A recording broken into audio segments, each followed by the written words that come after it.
Ao mesmo tempo, o profeta Joel nos alerta que a conversão verdadeira não pode consistir simplesmente em obras exteriores. E por isso ele diz: rasgai o vosso coração. O Salmo 50 fala do coração partido.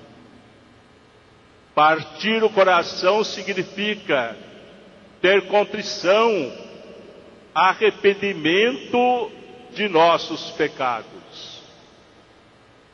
O profeta mostra também, irmãos e irmãs, que a conversão desemboca no perdão. E por isso ele pede aos sacerdotes que clamem, pedindo a Deus perdão para os pecados do povo. Estamos iniciando a quaresma, mas não podemos chegar ao final da quaresma sem ter feito uma boa confissão de todos os nossos pecados. E o fruto do perdão sacramental que nós recebemos na confissão é a reconciliação com Deus. Na segunda leitura desta missa, ouvimos o apelo veemente do apóstolo Paulo à comunidade de Corinto: deixai-vos reconciliar-se com Deus. A reconciliação com Deus implica a reconciliação com a igreja. Quando um membro da igreja peca gravemente, ele se torna um ramo seco nesta videira verdejante que é a igreja. Já não possui uma ligação vital com o tronco da videira que é Cristo. Por isso mesmo, a reconciliação com a igreja é consequência da nossa reconciliação com Deus.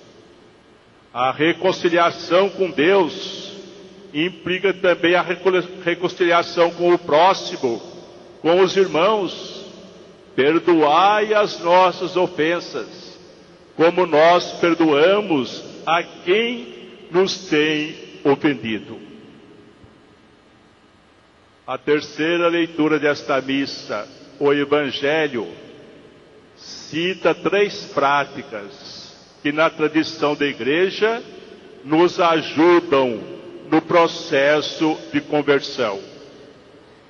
A oração, que diz respeito ao nosso relacionamento com Deus. A esmola, palavra que pode ser substituída por partilha, solidariedade, fraternidade, que diz respeito ao nosso relacionamento com o próximo, sobretudo com os pobres. E o jejum, que se refere ao nosso relacionamento com as coisas. Quando nós jejuamos, irmãos e irmãs, nós aprendemos a ter uma relação mais equilibrada com as coisas, a usar as coisas materiais de modo mais racional. Mas a quaresma é sobretudo um tempo de oração. Oração comunitária na família, nos grupos, nas comunidades. Mas também aquela oração particular, recomendada por Cristo no Evangelho que ouvimos. Quando orares, entra no teu quarto, fecha a porta e ora ao teu Pai que está oculto. Fechar a porta significa entrar para dentro de nós mesmos. Com muita frequência, nós saímos de nós por causa dos apelos exteriores, as 1000 vozes da propaganda, a preocupação exagerada com o alimento, com as vestes, com o dia de amanhã. Para orar como quer Cristo, é necessário fechar a porta, entrar para dentro de nós mesmos. A oração exige recolhimento, silêncio não só interior, mas também exterior. Orar, prezados irmãos e irmãs, é colocar-se diante de Deus, do qual nós somos imagem e semelhança, de modo que a oração expressa a nossa identidade mais profunda, imagem e semelhança de Deus.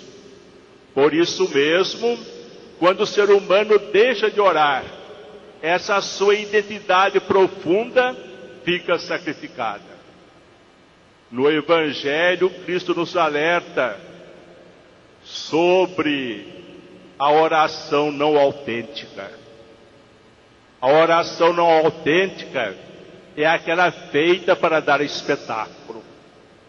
É uma coisa triste usar o louvor a Deus para engrandecer-se, para glorificar-se.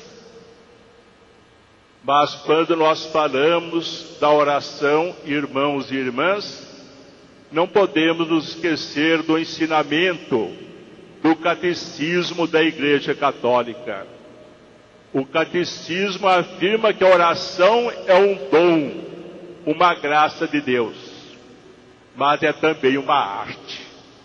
Por isso a oração precisa ser aprendida. Devemos aprender a orar, a permanecer em oração, e isto exige esforço, luta exterior e interior. A Quaresma é o tempo de esmola, ou seja, de partilha, de solidariedade, de fraternidade. Por isso mesmo, durante a Quaresma, a Igreja no Brasil realiza a campanha da fraternidade, cujo tema este ano é não só oportuno, mas urgente. A fraternidade e a vida no planeta. Respeitar a criação de Deus é respeitar a vida. Porque o ser humano, para viver e sobreviver, precisa das obras da criação. Precisa do ar, da água, da chuva, da luz e do calor do sol.